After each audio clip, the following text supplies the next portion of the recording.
Assalamualaikum warahmatullahi wabarakatuh.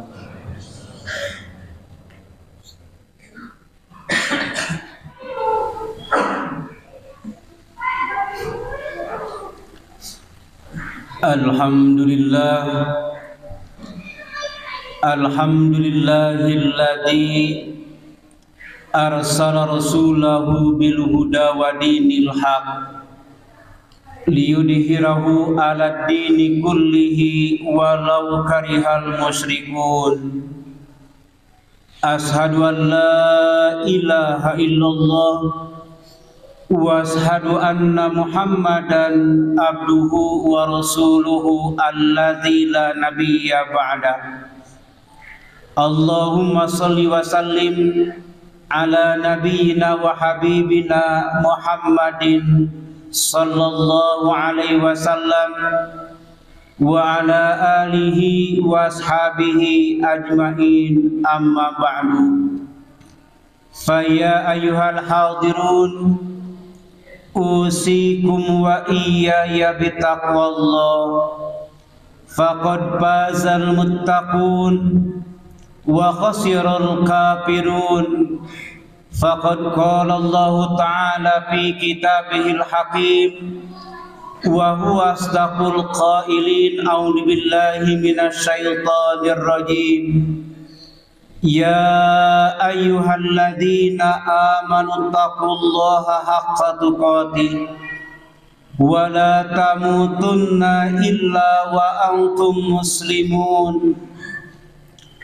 Hadirin jamaah Jum'ah yang dimuliakan oleh Allah Subhanahu wa taala. Alhamdulillah, dengan kudrah serta iradah Allah Subhanahu wa taala kita dapat melaksanakan salah satu tugas dan kewajiban kita untuk melaksanakan ibadah Jumat.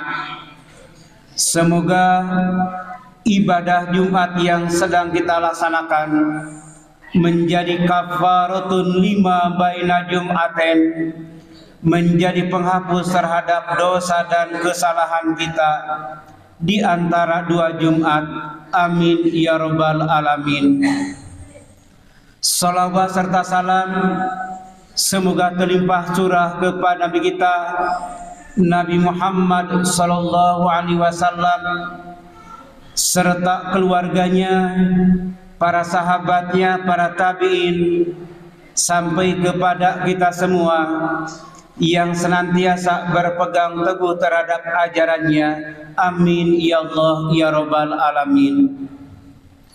Hadirin jamaah Jumat yang dimuliakan oleh Allah Subhanahu wa taala, bulan Dzulhijjah merupakan bulan puncak pelaksanaan ibadah haji. Ialah suatu ibadah yang agung yang dirindukan oleh setiap umat yang beriman kepada Allah, dikarenakan merupakan kebahagiaan dan kenikmatan ketika terpanggil menjadi tamu Allah sebagai Rabbul Ka'bah, Tuhan yang mengurus Ka'bah. Dan dalam pelaksanaan rangkaian ibadah haji, ternyata di antara rukun atau manasiknya ada erat kaitannya dengan perjuangan Nabi Ibrahim dan keluarganya dalam menjalankan ketaatan kepada Allah Subhanahu wa taala. Di antaranya rukun sa'i, yaitu lari kecil dari Safa ke Marwah sebanyak 7 kali. Ini adalah napak tilas perjuangan Nabi Ibrahim dengan keluarganya, yaitu ketika Hajar istri Nabi Ibrahim berlari kecil dari Safa ke Marwah, ketika anaknya menangis yang bernama Ismail calon Nabi, sesaat setelah ia rela ditinggalkan biwadin ghairi zar'in, di lembah yang tandus, laisa fiha insun walajan, tidak ada manusia dan jin. Ketika Nabi Ibrahim berlalu, menangislah Ismail. Maka Siti Hajar berlari kecil dari Safa ke Marwah, dari Marwah ke Safa sebanyak 7 kali. Setelah berjuang maka Allah keluarkan air yang sanggup memberikan kenikmatan kepada setiap umat manusia, itu adalah air Zam-Zam. Kemudian selanjutnya di antara rukun yang berkaitan dengan perjuangan Nabi Ibrahim adalah dalam syariat rukun lempar jumroh. Syariat lempar jumroh atau jamarot bermula ketika Hajar, istri Nabi Ibrahim, berupaya mengusir setan dengan melemparinya dengan batu. Dikarenakan setan menggoda Hajar agar menggagalkan ketaatan Nabi Ibrahim ketika hendak menyembelih Ismail. Setelah Allah perintahkan, maka Hajar melempari setan untuk mengusirnya agar tidak mampu menggodanya, maka menjadi syariat lempar jumroh. Kemudian selanjutnya dalam al-hadyu berkurban. Ini merupakan perjuangan yang berat, ujian yang sangat berat yang Allah berikan kepada Nabi Ibrahim ketika Allah merintahkan untuk menyembelih putranya sebagai berkurban pada Allah. Putra yang hanya satu-satunya yang bernama Ismail, Allah perintahkan untuk dikurbankan dengan cara disembelih, maka menjadi syariat hadyu dan kurban. Maka dengan ketaatan Nabi Ibrahim kepada Allah Subhanahu wa taala, Allah menjadikan Nabi Ibrahim alaihissalam sebagai khalilan kekasih Allah, sebagaimana dijelaskan dalam surat An-Nisa ayat 125. A'udzu billahi minasyaitonir rajim. Wattakhadallahu Ibrahima khalila. Dan Allah menjadikan Ibrahim khalilan sebagai kekasih Allah. Selain Allah menjadikan khalilan kepada Nabi Ibrahim, Allah memuliakan Nabi Ibrahim alaihissalatu wassalam, dijadikan sebagai uswatun hasanah bagi umat manusia, menjadi suri tauladan yang baik bagi umat manusia. Sebagaimana Allah jelaskan dalam surat Al-Mumtahanah, surat yang ke-60 ayat yang keempat, qad kanat lakum uswatun hasanatun fi Ibrahim walladzina ma'ah. Sungguh telah ada bagi kalian suri tauladan yang baik pada diri Ibrahim dan orang-orang yang bersamanya. Maka dengan ayat ini Allah jadikan Nabi Ibrahim alaihissalatu wassalam sebagai suri tauladan uswah hasanah bagi semua umat manusia. Maka dengan datangnya pelaksanaan ibadah haji, tiada lain adalah hikmah yang luar biasa. Manusia dituntut untuk menjadikan pribadi Nabi Ibrahim sebagai tauladan dalam hidupnya. Bagaimana uswatun hasanah yang harus diikuti oleh kita sebagai umat yang beriman? Tiada lain, yang pertama, kita menjadikan contoh yang ada dalam pribadi Ibrahim untuk senantiasa diamalkan. Satu, innahu siddiqun. Baginda Nabi Ibrahim alaihissalatu wassalam adalah manusia yang sangat jujur, tidak mengenal berdusta. Maka kita dituntut untuk menjadi pribadi yang jujur. Bagaimana kejujuran Nabi Ibrahim? Rasulullah Shallallahu Alaihi Wasallam bersabda dalam hadis yang diterima dari sahabat Abu Hurairah radhiyallahu an, kata baginda Nabi, lam yakdib Ibrahimu alaihi salatu wassalam ghairu salasi kadibat. Nabi Ibrahim tidak pernah berdusta dalam hidupnya kecuali dalam 3 hal. Sintaini bidatillahi azza wa jalla. Kedustaan yang 2 dalam membela hak kepada Allah. Yang pertama, qaulu inni sakim. Nabi Ibrahim pernah berdusta mengatakan sesungguhnya saya sakit. Sebagaimana diterangkan dalam surat As-Saffat, surat yang ke-57 ayat 89, Nabi mengatakan, inni saqimun, bahwa aku sedang sakit. Nabi Ibrahim pernah berpura-pura sakit dikarenakan dalam membela hak Allah untuk mentauhidkannya, yaitu ketika umat pada zamannya mengajak Nabi Ibrahim alaihissalatu wassalam untuk merayakan dan memuja patung-patung yang biasa disembah oleh masyarakat.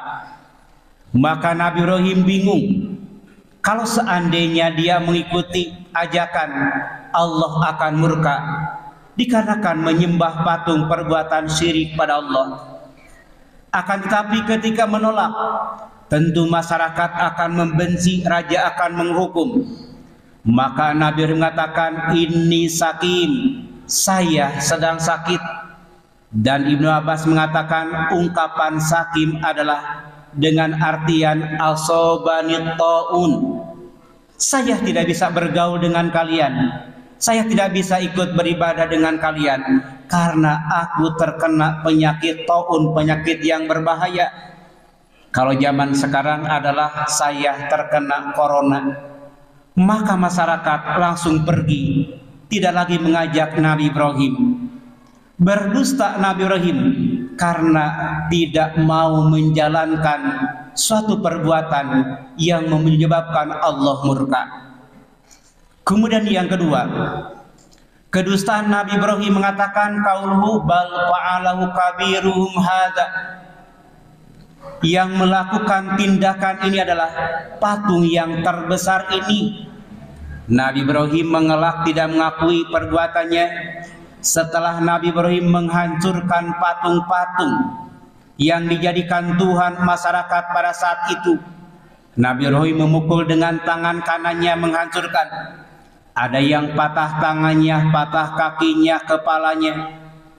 Maka masyarakat pada saat itu kaget, ternyata Tuhan-Tuhannya hancur. Mereka mencari tahu siapakah pelakunya.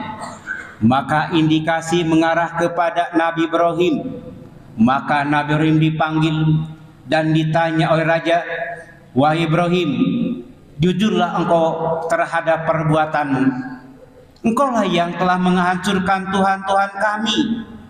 Maka Nabi Ibrahim mengelak, mana mungkin hamba yang lemah mampu menghancurkan Tuhan-Tuhan yang maha gagah. Lihat saja faktanya, pasti pelaku yang menghancurkan patung ini adalah patung yang terbesar. Bal fa'alau kabiruhum hadza. Maka raja mengatakan, wahai Ibrahim, apakah kau telah gila? Mana mungkin patung bisa melakukan tindakan penghancuran? Bukankah patung tidak bisa berjalan dan bergerak? Mendengar jawaban itu, maka Nabi Ibrahim langsung berdakwah. Kalau seandainya Tuhan sadar dan tahu bahwa patung tidak bisa bergerak dan berbuat, kenapa kau sembah? Sembahlah Allah yang menciptakan kita semua. Ternyata berdustanya Nabi Ibrahim untuk berdakwah dan mengingatkan terhadap kesesatan umat. Kemudian kedustaan yang ketiga, qauluhu, ucapan Nabi Ibrahim, inna sarah ukhti, bahwa Sarah itu adalah adikku, padahal istrinya. Kenapa Nabi Ibrahim mengatakan Sarah adiknya? Dikarenakan suatu saat ketika Nabi Ibrahim lewat ke suatu kerajaan yang zalim, raja tersebut ketika ada orang asing yang lewat, ada perempuan yang cantik, maka perempuan akan dirampas. Jika setelah bersuami, suaminya akan dibunuh. Dan apabila perempuan yang cantik dirampas tadi bersama dengan keluarganya, maka akan dijadikan anggota keluarga raja. Demi menyelamatkan dari kedoliman raja, maka Nabi Ibrahim berdosa mengatakan bahwa Sarah itu adalah adik Nabi Ibrahim. Ini kedustaan Nabi Ibrahim yang tiga, yang dipandang dalam agama bukan suatu perbuatan dosa. Barakallahu li wa lakum bil ayati wa dzikril hakim.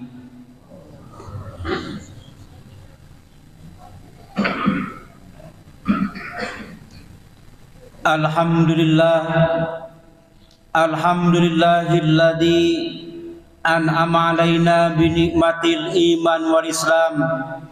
Asyhadu an la ilaha illallah wa asyhadu anna Muhammadan abduhu wa rasuluhu alladzi la nabiyya ba'da.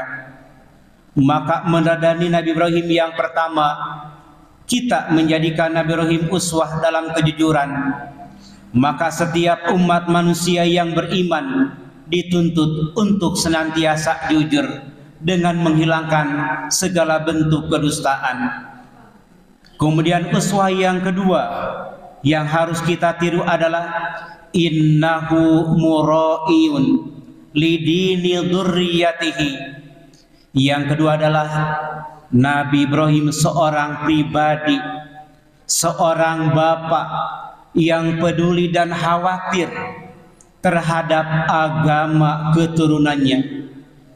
Kekhawatiran Nabi Ibrahim kepada keluarganya dan keturunannya bukan terletak pada masalah ekonomi dan duniawi, tapi Nabi Ibrahim sangat khawatir setelah dia meninggal keturunannya tidak memiliki agama, tidak berada dalam agama yang tauhid. Lain lagi dengan manusia zaman sekarang, ketika orang tua punya anak, yang sangat dikhawatirkan dan dipikirkan adalah karir anaknya. Maka contohnya ketika dia punya anak ingin dimasukkan ke sekolah, ingin masuk perkuliahan, yang pertama dipikir selain biaya adalah ketika anak sekolah, ketika anak saya sekolah di sini, bagaimana masa depan anak saya? Apakah mudah dalam mencari bekerja? Yang terpikir hanyalah duniawi. Sementara Nabi Ibrahim mengkhawatirkan terhadap agama keturunannya. Maka Nabi Ibrahim meminta pada Allah, Rabbij'alni muqimas sholati wa min dzurriyyati Rabbana wa taqabbal du'a. Maka Nabi Ibrahim meminta pada Allah, ya Allah, jadikanlah aku orang yang mendirikan sholat. Bukan hanya pribadi Nabi Ibrahim yang mendirikan sholat, tapi Nabi Ibrahim meminta kepada Allah, wa min dzurriyyati, dari keturunanku, anak dan cucuku, kelak melanjutkan apa yang aku lakukan, mendirikan sholat. Rabbana wa taqabbal du'a, ya Allah, terimalah doaku ini. Begitu pula Nabi Ibrahim senantiasa meminta dan mendoakan anaknya agar menjadi manusia yang soleh.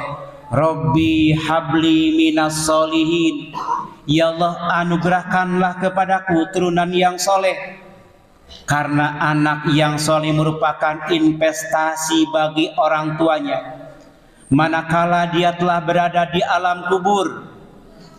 Dikarenakan ketika orang berada dalam kubur banyak keinginan tapi tidak bisa beramal. Orang yang telah mati, orang tua yang telah mati, mereka menginginkan untuk selamat dari siksa kubur, ingin mendapatkan rahmat dari Allah, tapi tidak bisa beramal. Hanya harapan doa dari anak-anak yang soleh. Maka bagi orang yang beriman, orang tua yang beriman, ketika meneladani Nabi Ibrahim, senantiasa berharap dan menginginkan memiliki anak yang soleh, yang senantiasa diminta, ya Allah, seandainya aku telah mati, ketika jasadku terbujur kaku, mampukah anakku memandikan, mengkafani, mensolatkan, dan menguburkan, dan mendoakan aku ketika berada dalam kubur? Jarang yang terpikir orang tua. Yang biasanya terpikir orang tua bangga ketika anaknya menjadi pejabat, bangga ketika anaknya banyak harta tapi tidak beragama. Tapi bukan dalam artian tidak boleh memiliki anak yang sukses dalam duniawi, tapi apa artinya kesuksesan duniawi tanpa didasari oleh agama?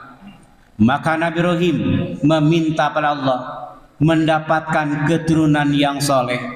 Maka dua di antara kita meneladani Nabi Ibrahim ketika datang musim haji bulan Dzulhijjah ini.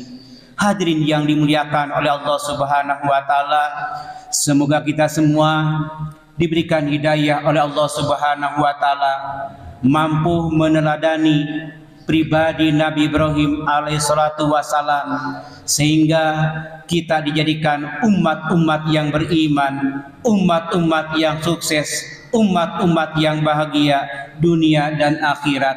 Amin ya Allah ya Rabbal alamin.